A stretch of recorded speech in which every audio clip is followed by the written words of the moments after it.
Hey there, fam. How's it going? And welcome to an episode of the Monday Motivation. Actually, technically, it's Tuesday. I took Monday off. It was Mother's Day this weekend. Happy Mother's Day to all the mothers out there. If in your country it's a little later, this is a little preemptive. This is a little early version of it. But here in the States, Mother's Day was this past Sunday. And I was able to spend time with my mom, really relax. So took some time just to spend time with her, right? Be present in the moment. But we are here today. It is now Tuesday. So hopefully, you guys went and enjoyed your good weekend. And now we're punching it. We're going forward for this Monday motivation, which is now on a Tuesday. Anyways, let's get to it. So the word for today that I want to bring to you guys is kind of piggybacking off a word that I gave a very long time ago about fruit, and like sometimes it's fruitful and sometimes it's, if it's not, just because it's familiar doesn't mean it's fruitful. So I decided, why not bring that back, right? It's 2024, it's a different time, and let's give this like a 2.0 version of it. So I'm calling it today, familiar but not fruitful. Yeah, I'll say that one more time. Familiar but not fruitful. Now, there might be times in our lives, right, where we are around certain people, certain things so much, right, it becomes part of our day-to-day that it becomes familiar.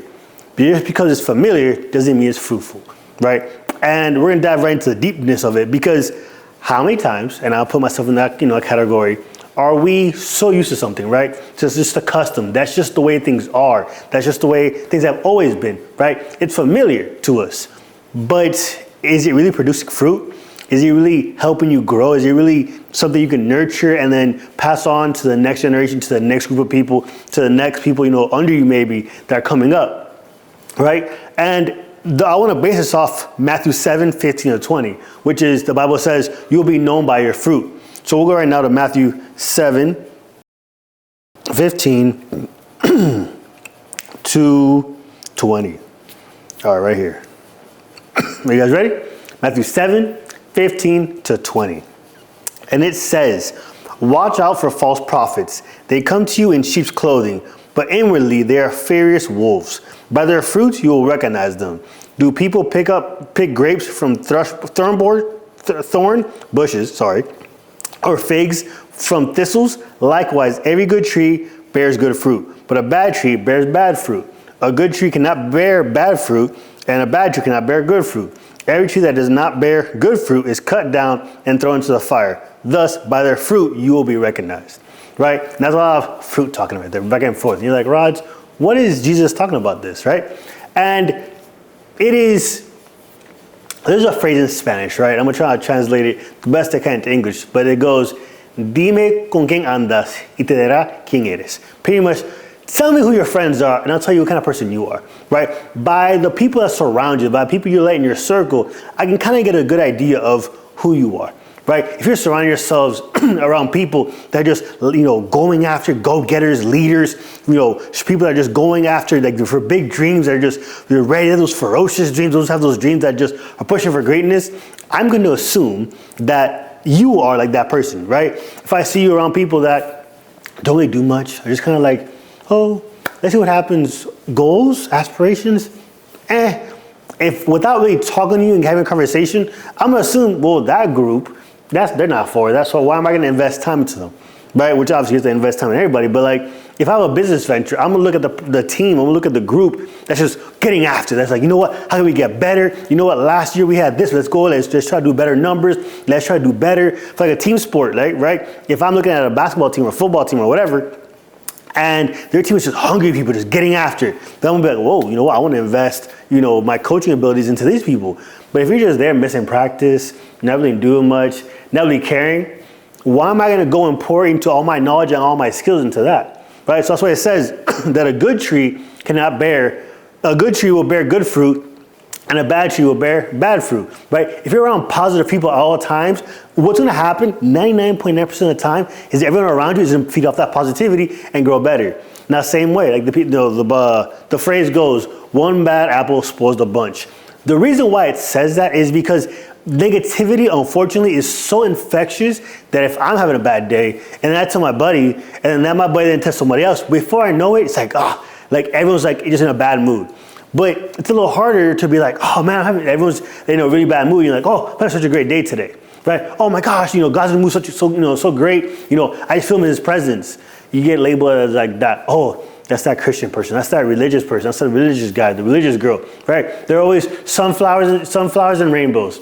Well, obviously, like we all know, that's not our daily lives. But if you can go and give a little bit, right? If you can be a light in the darkness, if you can go and help grow the community, help grow the environment into a positive one, even if it's one person, then you can then go and impart your light into somebody else, and that person will go somewhere else and someone else. It's a little harder, unfortunately. Like I said, it's a little bit of an uphill battle. But what kind of fruit are you bearing, right? If you want something bad enough, you're gonna be around people. You're gonna want to put in the work. You're gonna put in, the effort. You're gonna put in the time and the skills, and you're gonna learn the skills that you need to get to that next level. Yeah. So same thing with the fruit. Like if I plant apples, I'm not gonna go and reap oranges, right? If I'm planting a positive attitude, if I'm planting a positive mentality, if I keep on watering and nurturing that, the people around me might not be part of that, but I know if I'm gonna pour into this, at first it might start like a little seed,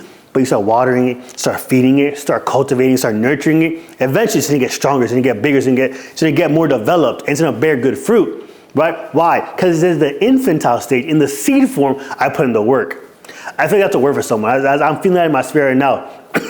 Just because right now it's in seed form doesn't mean it can't grow to be something great. I'll say that one more time. Just because that dream, that goal, that vision you have is in its seed form does not mean that with time, effort, and dedication, it can grow to be something magnificent, something strong, something that you can be proud of. Yeah? Because it is real easy to the beginning stages of it be like, I watered it, it's been a month, it's been 2 months, I'm not seeing any growth, I'm out. No, like we have to understand that it takes time, right? These massive oak trees, there's this tree, it's in California, specifically area, it's called the Joshua tree. This thing is humongous. It is massive. Like to the point that people drive their cars through it. That's how big it is. I've talked about this before. So when we look at that, you think, oh my gosh, look how massive, look how great this is. But you don't know the seed form. You don't know how long it took to get to that stage, how long it took to get to that level. All right. So that's why when I have in my notes that when we get to that point that we maybe start, thinking, man, was it even worth it? Is it, am I even pushing hard enough? Is this even where I'm supposed to go? Take a step back, take a breather, reflect, let God show you. Because it's a very simple question. What if everything you've asked for is at the edge, but you're too afraid to go out and reach for it? Right? It's real comfortable in the center, around the trunk, where it's nice, where you have strong branches and everything's nice and tight and you're well nourished. But what if God's calling you to that branch edge? What if he's calling you to the edge and he's like, listen, I know you're not close to the trunk right now, but if you just reach out and go for it, if you just reach out and go grab it, I guarantee you that dream, that vision, all those things you've been wanting for, the reality of it is right there. So push yourself. Reach out for it. The Bible says to enlarge the stakes of your tent, right? Stretch them out, right? Why? Because you're supposed to go and advance. You're supposed to go and reach out to further nations, to further places, to go and set a goal and then exceed that goal and then exceed that goal and just keep on going further and further and further, right? It might be scary at the beginning, right? Because you're so used to the comfort, again, like I said, of the trunk, of those strong branches. But as you go further, right, those branches weren't always that thick from, at the edge. At one point, these little branches sticking out, right? And the winds blew and it just kept on going. Kept on growing, but what happened? It got stronger and stronger, and the roots got bigger, and the branches got thicker, and they got stronger and stronger, and they reached out, and at the edge, boom, there goes the fruit, right? If you notice, a lot of the fruit isn't at the center, it's at the edge. Oof, God just revealed me that one right there. And it seems simple, obviously. I know that when you look at it, look at an apple tree, it's at the edge. They're not growing out of the trunk. Why? Because they need to separate from the source to then bear fruit properly, right? A big tree. Why do you get shade under a big tree? Why? Because the bigger the branches are, the further out it goes, is the bigger reach, is the bigger shade it can provide, right? So what if God's calling you not to be this little itty bitty flower, but to be this massive tree, this massive oak tree, where you have your branches out there, be able to give coverage to those around you, those people that are looking for a way out, those people that are looking for a solution. God is helping you. He's enabling you. He's giving you the resources and the strength and the courage and the boldness, the creativity and the clarity to go out there and push yourself. Bam! To not be shade for yourself, but to be shade for other people. Right? To be an oasis in the middle of a desert, to be a shade on a sunny day, to be a coverage in a rainy storm, right? Push yourself, because what if, and I do say that one more time, what if everything you've asked for is at the edge and you're being too afraid to go reach for it? I just want to leave that with you guys, because when God dropped that in my heart, it was something that it spoke to me on such a big way, because what do you want to be known for, right? Do you want to be known for the person that, oh man, they had such great potential, but they never went for it? Or do you want to be like, you know what? This person tried 99 times, but man, on the other tried, they had the determination, they got it, right? You want to be known not as a quitter, but someone that just never quit. I know that sounds kind of like, oh, that sounds cliche, but it's true. Do you want to be known as a quitter or someone that never quit? Oh, the job's not done yet. The job that I want to get after is not mine yet, so I'm going to keep on pushing for it. I'm going to keep on pushing for it. If you're still in the fight, there's still a shot for you to go. The moment you quit is when you lose. If you don't quit, you haven't lost yet. Oh, Rod, but I've failed. I haven't gotten this job 3 years in a row. Go for number 4. But Roz, man, I've been trying to go about my business, but they keep on failing. All right, cool. Reevaluate, reassess, and go for the next time. What if that next time is the time, right? Don't quit. Because what do you want to be known for? You want to be known about someone that poured into it, that poured into everybody else, that was able to go and do their best and give God the glory in all of it, to then produce amazing fruit, to then produce, something positive, to produce something that is, you can attach your name to it, but wow, I did that. You know what? God loved me so much, and He gave me this strength, and He helped me through it. Without God, this wouldn't be possible. And look where I'm at, right? You want to bear amazing fruit. You want to bear fruit that people after you can look back and be like, you know what? Wow, this seed that Rod's planted inside of me, this seed that was going, that I thought, was something kind of small, kind of wasn't really clicking into. Well, I kept on pouring into it. I kept on pushing after it, and bam, look where I'm at. Yeah, that's something that I just want to leave with you guys. Don't be afraid to reach out, go after it, and just really get after that fruit you want, right? Because what do you want to be known for? What kind of fruit do you want to be known for? Someone that went to the edge and then gave up, or someone that kept on going, reached out, and grabbed what was really theirs?